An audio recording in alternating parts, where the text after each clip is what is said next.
Hello students, you will be writing your social quarterly exam on 8th October, right? Hope you are all preparing well for quarterly exam. Now we will revise for our quarterly exam. This is your question paper pattern. Overall, you will be writing your quarterly exam for 50 marks. Roman letter 1, choose the correct answer. You will get 7 questions in that. Each question carries 1 mark. So totally 7 marks for choose the correct answer. First, you have to read the question carefully. Then you have to write the question number 1 and then write the correct option.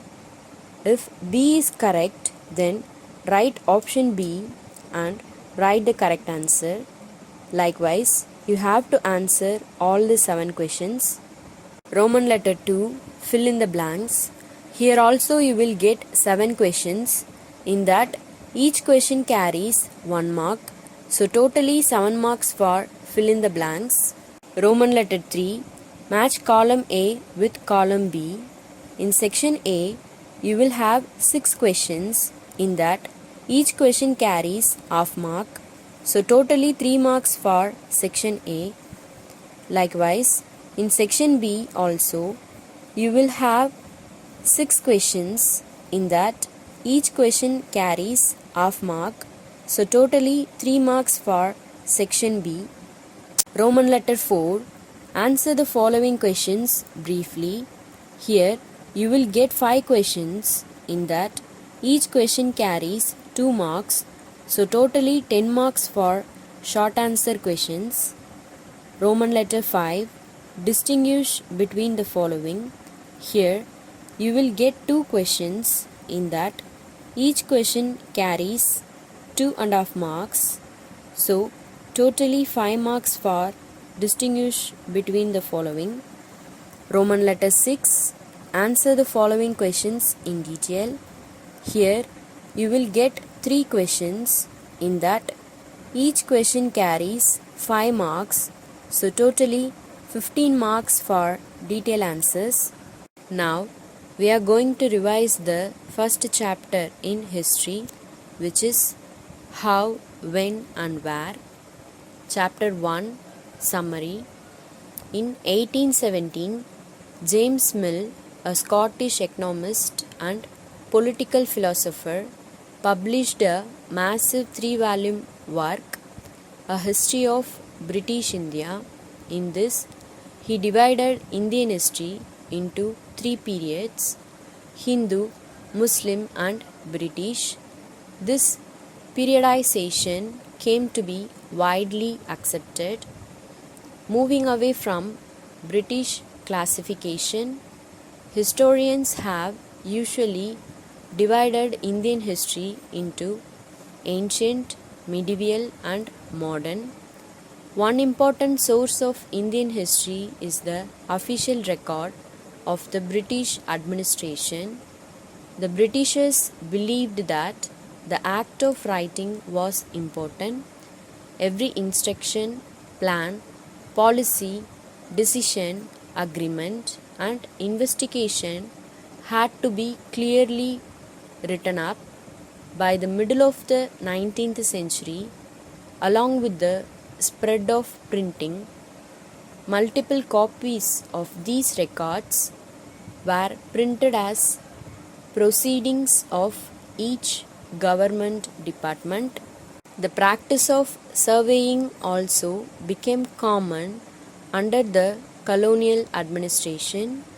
These records tell us what the officials thought, what they were interested in, and what they wished to preserve. These records always do not help us understand what other people in the country felt. It obtained from diaries of people, accounts of pilgrims. Here, pilgrims means person travels to sacred place, and travelers, autobiographies of important personalities, etc. Next, we are going to revise the second chapter in history, which is From Trade to Territory. Chapter 2 summary. Aurangzeb was the last powerful Mughal ruler. After the death of Aurangzeb, the later rulers proved to be inefficient and foreign powers got opportunity to establish their rule in India. East India Company comes east. In 1600, Royal Charter granted to East India Company, granting the sole right to trade with the East. East India Company bought goods at a cheap price and sold them at higher price in Europe. Cotton and silk produced in India had a big market in Europe. Pepper, cloves, cardamom and cinnamon were in great demand. East India Company and its officials accumulated wealth by the trade of India and caught attention of other European powers. English East India Company had to compete with other European companies such as France, Dutch and Portuguese. Because of the powerful naval force, British won over other European powers and became the champion of struggle of monotony of trade. East India Company begins trade in Bengal. In 1651, the first English factory was set up on the banks of river Hooghly, and first English factory was opened up at Surat in 1608. Aurangzeb issued a farman granting the company the right to trade duty-free. The company tried to press for more concessions and manipulate existing privileges. For trading purpose, the passes were issued to company officials, but they misused these passes for private trade and accumulate wealth on the name of company. Soon, because of private trade, company suffered and went into losses. How did trade lead to battles? After the death of Aurangzeb, the Bengal Nawabs asserted their power and autonomy. The Nawabs of Bengal refused to grant the company concessions as it was making the revenue from Bengal trade less profitable. The British wanted the duties to be abolished, but Bengal Nawabs refused. British officials knew the condition of administration in Bengal and tried their autonomy by use of force. The Battle of Plassey. As a result of denial of trading rights, on 23rd June 1757, Battle of Plassey was fought, and it was the first major victory of English in India. Alivardi Khan died in 1756 and Sirajudullah became the Nawab of Bengal. In 1757, Robert Clive led the company's army against Sirajudullah at Plassey.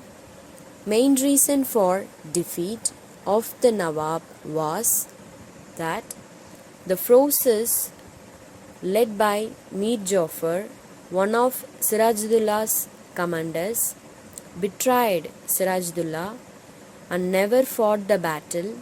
Mir Jafar was promised by Clive to be made Nawab after crushing Sirajudullah.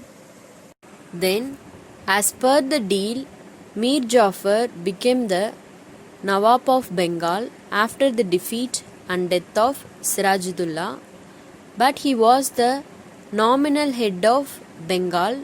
Here, Nominal means minor head of Bengal, and actual power remained in the hands of British. Next, we have the Battle of Buxar. After the defeat at Plassey, Sirajuddaula was assassinated. Assassinated means killed or murdered, and Mir Jafar was made the Nawab. Mir Jafar was just a puppet in the hands of Britishers. In 1764, the Battle of Buxar was fought between Britishers and Mir Qasim. In 1765, Mir Jafar died. In 1765, the Mughal emperor appointed the company as the Diwan of the provinces of Bengal. Now, we are going to see the first topic, that is, company officials became Nawabs. After the Battle of Plassey, the actual Nawabs of Bengal were forced to give land and vast sums of money as personal gifts to company officials. Here, vast means huge or massive. So, the actual Nawabs of Bengal were forced to give land and huge sums of money as personal gifts to company officials. Next, we are going to learn about Robert Clive. Here we can see the picture of Robert Clive. Robert Clive had come to Madras, now Chennai, from England in 1743 at the age of 18. In 1767, when he left India, his Indian fortune, here fortune means wealth, was worth 401,102 pounds. He was appointed Governor of Bengal in 1764. Here he refers to Robert Clive. So Robert Clive was appointed Governor of Bengal in 1764 to remove corruption in company administration. In 1772, he was himself cross-examined by the British Parliament, which was suspicious. Suspicious means doubtful of his vast wealth. Here vast means huge wealth. In 1774, he was acquitted. Acquitted means free from the charge of an offence. Then he committed suicide. Those Britishers who amassed means collect or gather wealth in India and moved back to Britain to lead good life were known as Nabobs, an anglicized version of the Indian word Nabab. Next, we are going to learn about expansion of company rule. So what is mean by expansion? Expansion means the action of becoming larger, the process of annexation, which means takeover or invasion of Indian states by the East India Company from 1757 to 1857, brought forth some key aspects like the company rarely launched a direct military attack on as unknown territory. After Battle of Buxar, the company appointed residents in Indian states, political agents to serve company's interest. Sometimes the company forced the states into a subsidiary alliance. According to the terms of this alliance, Indian rulers were not allowed to have their independent armed forces. They were to be protected by the company but had to pay for the subsidiary forces that the company was supposed to maintain for the purpose of this protection. If the Indian rulers failed to make the payment, then part of their territory was taken away as penalty. So here territory means land or ground.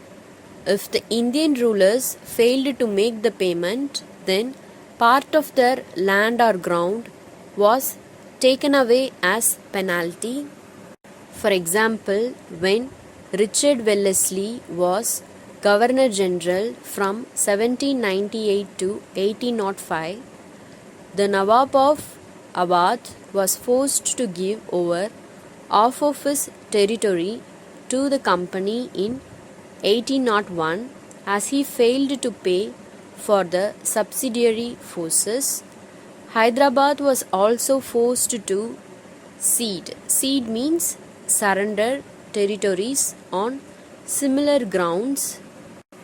Next, we are going to learn about Hyder Ali and Tipu Sultan. Here we can see the pictures of Hyder Ali and Tipu Sultan. Tipu Sultan, the tiger of Mysore. Mysore had grown in strength under the leadership of powerful rulers like Hyder Ali. He ruled from 1761 to 1782, and his famous son Tipu Sultan, he ruled from 1782 to 1799. Mysore controlled the profitable trade of the Malabar coast. In 1785, Tipu Sultan stopped the export of sandalwood, pepper, and cardamom. Tipu Sultan established a relation with French and modernized his army. So the British were furious. They saw Hyder and Tipu as ambitious, arrogant and dangerous rulers who had to be controlled and crushed. 4 wars were fought with Mysore. So the years are 1767 to 69, 1780 to 84, 1790 to 92 and 1799. In last war, Battle of Seringapatnam, combined attack of Marathas, Nizam of Hyderabad and company. The company ultimately win a victory. Tipu Sultan was killed defending his capital, Seringapatnam. Tipu was forced to sign a treaty. Treaty means agreement with the British, by which 2 of his sons were taken as hostages. Hostages means prisoners. Next, we are going to learn about war with the Marathas. From the late 18th century, the company also sought to curb and eventually destroy Maratha power. Here, sought means wanted, curb means hold back.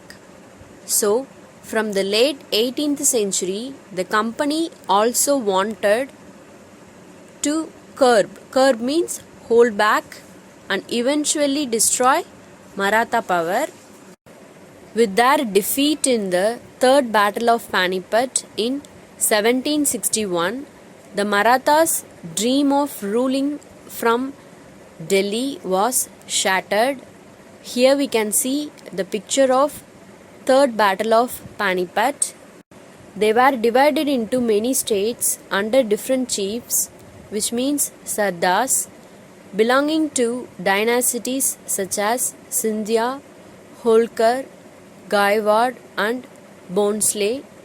These chiefs were held together in a confederacy, which means alliance or association, under a Peshwa. Peshwa means principal minister, who became its effective military and administrative head based in Pune.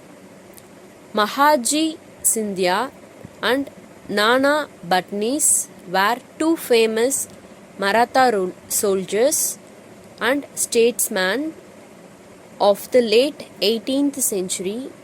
The Marathas were subdued. Here subdued means submissive or quiet in a series of wars. In the first war that ended in 1782 with the Treaty of Salbai. There was no clear victor. Here we can see the picture of war. The Second Anglo-Maratha War 1803 to 05 was fought on different fronts, resulting in the British gaining Orissa and the territories north of the Yamuna River, including Agra and Delhi. Here we can see the picture of Second Anglo-Maratha War. Finally, the Third Anglo-Maratha War of 1817 to 19 crushed Maratha power. Here we can see the picture of Third Anglo-Maratha War. We are going to see the first topic, that is the claim to paramountcy. So what is mean by claim? Claim means right. Paramountcy means supreme power or authority.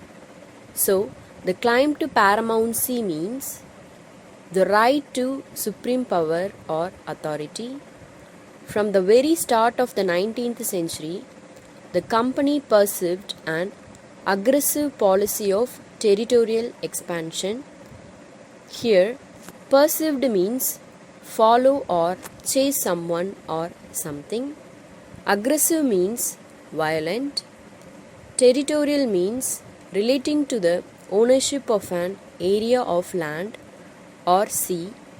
Expansion means the action of becoming larger. So, from the very start of the 19th century, the company followed an violent policy of territorial expansion. Here, expansion means the action of becoming larger. Under Lord Hastings, Governor General from 1813 to 1823, a new policy of paramountcy was initiated. So, under Lord Hastings, he was a Governor General from 1813 to 1823. He was initiated a new policy of paramountcy. Here, initiated means begin, which simply meant that the authority and position of the company was supreme. Here, supreme means the highest and the greatest in India, and it had the right to take away anything it wants to from any Indian ruler. Rani Chennamma was the ruler of small state of Kittur in modern Karnataka. When the British tried to annex the small state of Kittur in modern Karnataka, here annex means take over. So when the British tried to take over the small state of Kittur, she took to arms. Here arms means weapons, and led an anti-British resistance movement, but she was arrested in 1824 and died in prison in 1829. Rayana was a poor chokidar. So what is mean by chokidar? Which means a watchman or gatekeeper of Sangoli, which means village in Kittur, carried on the resistance. Here resistance means opposition to someone or something. He destroyed many British camps and records, but he was caught and hanged by the British in 1830. Let's see about the doctrine of lapse. So what is mean by doctrine? Doctrine means policy or rule. Lord Dalhousie devised, which means created a policy that come to be known as the doctrine of lapse, a policy that declared that if an Indian ruler died without a male heir, which means official child, his kingdom would lapse, that is, become part of company territory. Territory means an area. Satara in 1848, Sambalpur in 1850, Udaipur in 1852, Nagpur in 1853, and Jhansi in 1854 were annexed, which means captured or takeover. Under this doctrine, here doctrine means policy or rule. Now we are going to learn about setting up a new administration. Warren Hastings was a Governor General from 1773 to 1785. He introduced several administrative reforms, which means improvements, most famous of which were in the areas of justice. Here justice means fairness or honesty. He also played a significant, here significant means major or important role in the expansion of company power. Here expansion means the action of becoming larger. British territories, here territories means areas or lands, were broadly divided into administrative units called presidencies. There were 3 presidencies like Bengal, Madras and Bombay. Each was ruled by a governor. The supreme head of the administration was the Governor General. Warren Hastings, the first Governor General, he introduced several administrative reforms, which means improvements, notably in the sphere of justice, which means fairness or honesty. A new system of justice was established in 1772. Each district was to have 2 courts. Warren Hastings brought up 2 kinds of courts. A criminal court was known as Fajdari Adalat and a civil court was known as Diwani Adalat.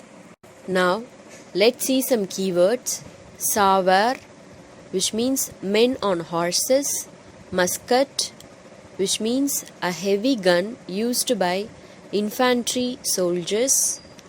Matchlock, which means an yearly type of gun in which the powder was ignited by a match. So now let's see about the company army. The Mughal army was mainly composed of cavalry, which means savars, trained soldiers on horseback, infantry or paidal foot soldiers trained in archery and the use of the sword. In 18th century, Awadh and Benares recruited, which means employed peasants. Here peasants means farmers or laborers in army. Then East India Company recruited, which means employed sepoy army. After 1820, cavalry decreased as fighting with Burma, Afghanistan and Egypt, who was musket, which means a heavy gun used by infantry soldiers, and matchlocks, which means guns. In the early 19th century, the British began to develop a uniform military culture. Soldiers were increasingly subjected to European style training, drill, which means instruct, and discipline that regulated, which means controlled their life far more than before. Let's see the conclusion part. Thus, the East India Company was transformed from a trading company to a territorial colonial power. Here, territorial means relating to the ownership of an area of land or sea. Steam technology came in early 19th century. Steamships reduced journey of 6 to 8 months to 3 weeks. So what is meant by streamship? Streamship means a ship that is propelled. So what is meant by propelled? Propelled means move. In other words, drive or push something forwards by a steam engine. By 1857, company directly ruled 63% of the territory, which means area or land, and 78% of the population of the Indian subcontinent, combined with its indirect influence. Influence means control on the remaining territory, which means area or land, and population of the country. The East India Company had virtually means almost the whole of India under its control. Next, we are going to revise the first chapter in geography, which is resources. Let's see the gist of the lesson. Introduction. What is a resource? How does something become a resource? Types of resources.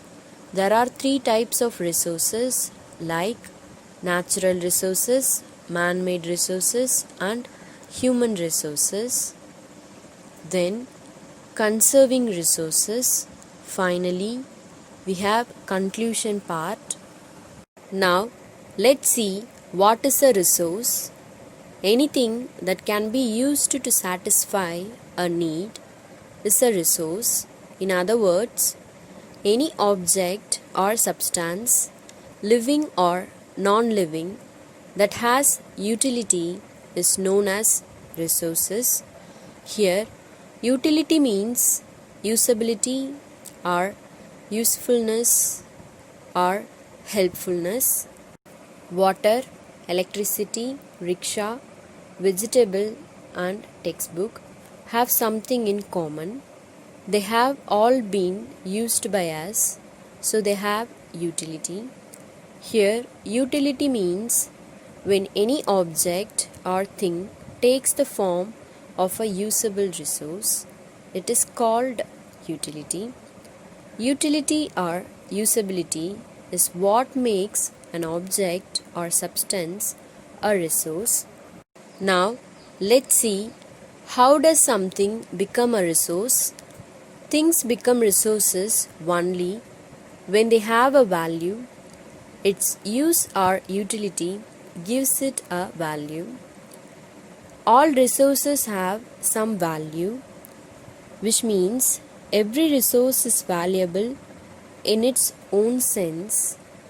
Value means worth. Some resources have economic value and some do not. Example, metals may have an economic value, a beautiful landscape may not, but both are important and satisfy human needs, so these are considered as resources. So, the meaning of value is worth. The importance of a resource lies on its economic value. For example, metals may have higher economic value than that of landscapes. Both of these examples of resources are capable of satisfying the needs of human beings. Here we can see the pictures of metals and a beautiful landscape. Next, we are going to learn about types of resources. There are 3 types of resources, like natural resources, man-made resources, and human resources.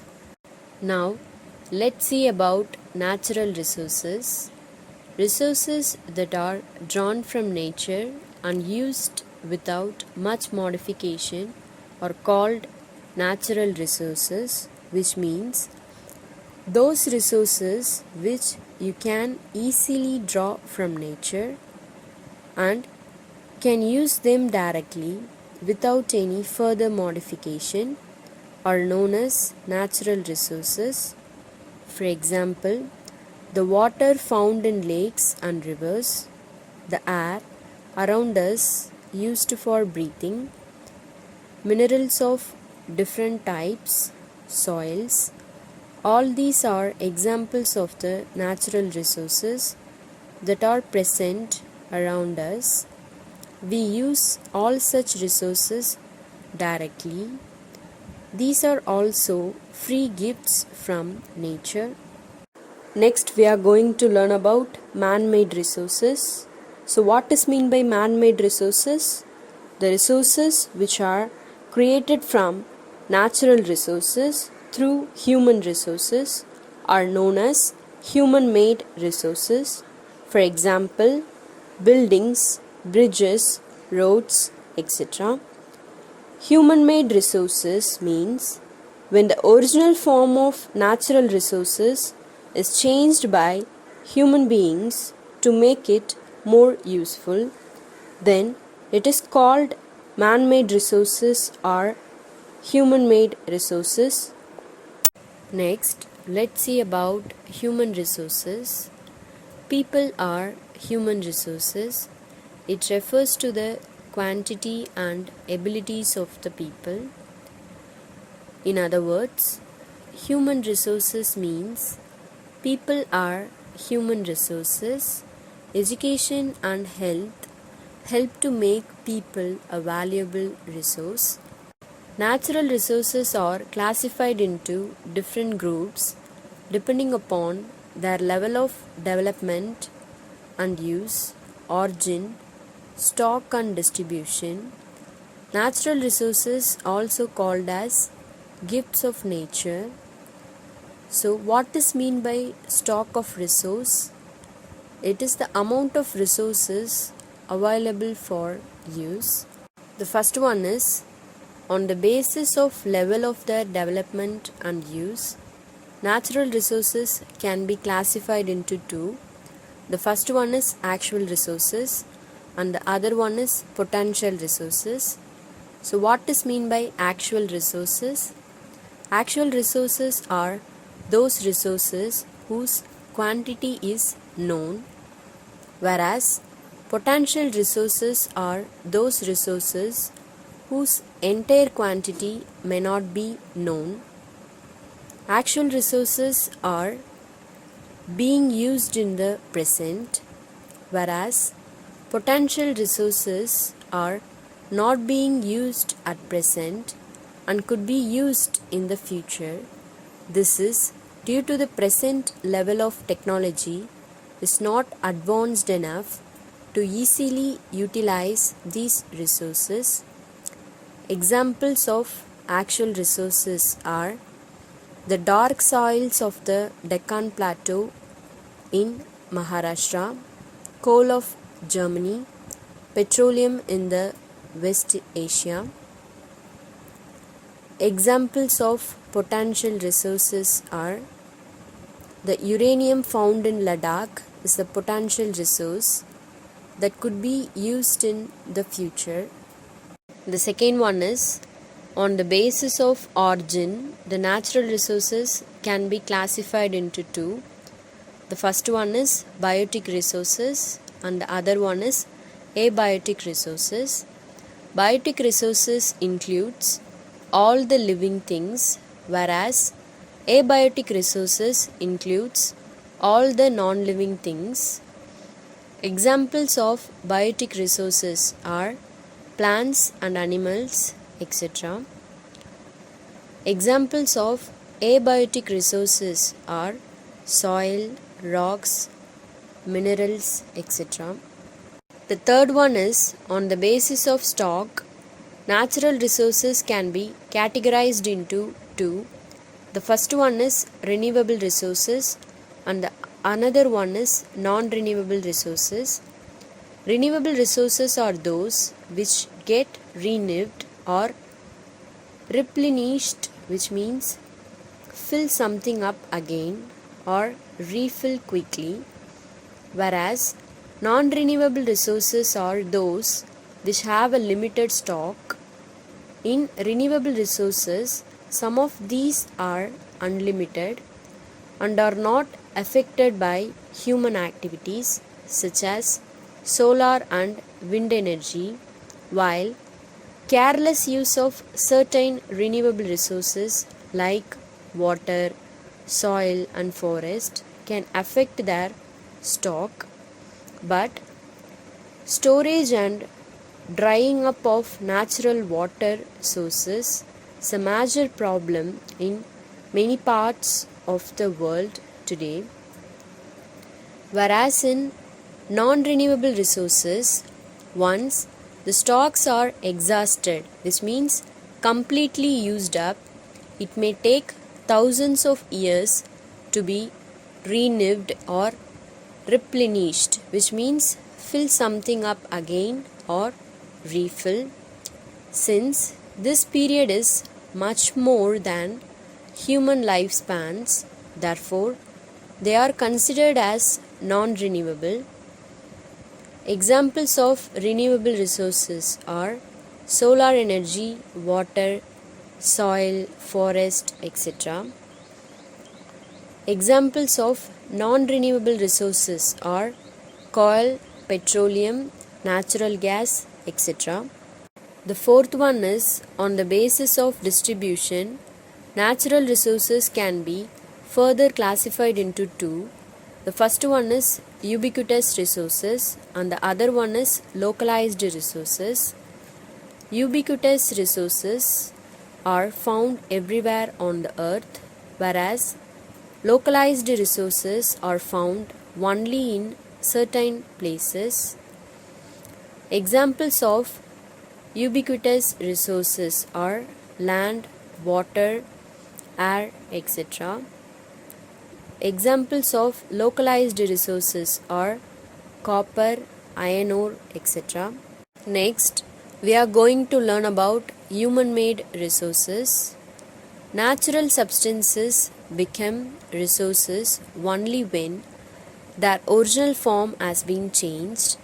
For example, iron ore was not a resource until people learned to extract iron from it.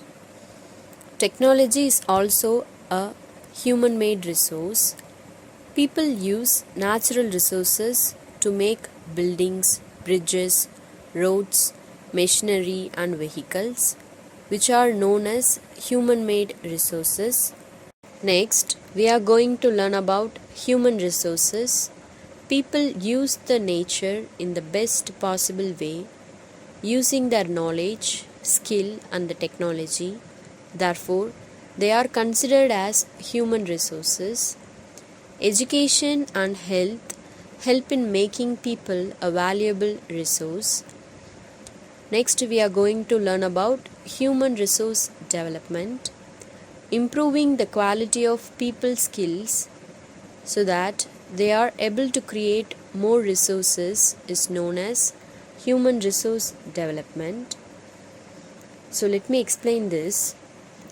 As people gain skills, knowledge and technical advancements, they start making good use of nature so that more resources could be created. This is the reason why humans are also considered as a significant resource, which means important resource. With the help of education and health, people are transformed into valuable resources. The improvement of different skills in order to create more resources is known as human resource development. Next, we are going to learn about conserving resources. So what is meant by reserve conservation? Using resources carefully and giving them time to get renewed is called resource conservation. What is meant by sustainable development? Which means balancing the need to use resources and also conserve them for the future is called sustainable development. Most of the natural resources are limited in stock. Conservation of resources refers to using natural resources carefully so that in time they can be renewed and continue to be used in future. So what is mean by sustainable development? Which means carefully utilizing resources. Here utilizing means using. So carefully using resources and balancing the need to use resources and conserve them for the future is called sustainable development. Due to the excessive exploitation of water, here exploitation means use. So due to the excessive use of water, shortage of water is being faced at many places. Due to excessive use, coal and petroleum are also going to be exhausted in the near future. There are many ways of conserving resources. Each person can contribute by following the 3 R's of conservation for sustainable development. The first R is that reduce consumption. The second R is that reuse as many items as possible. And the third R is that recycle discarded items. Here discarded means waste or unwanted items. So recycle waste or unwanted items wherever possible.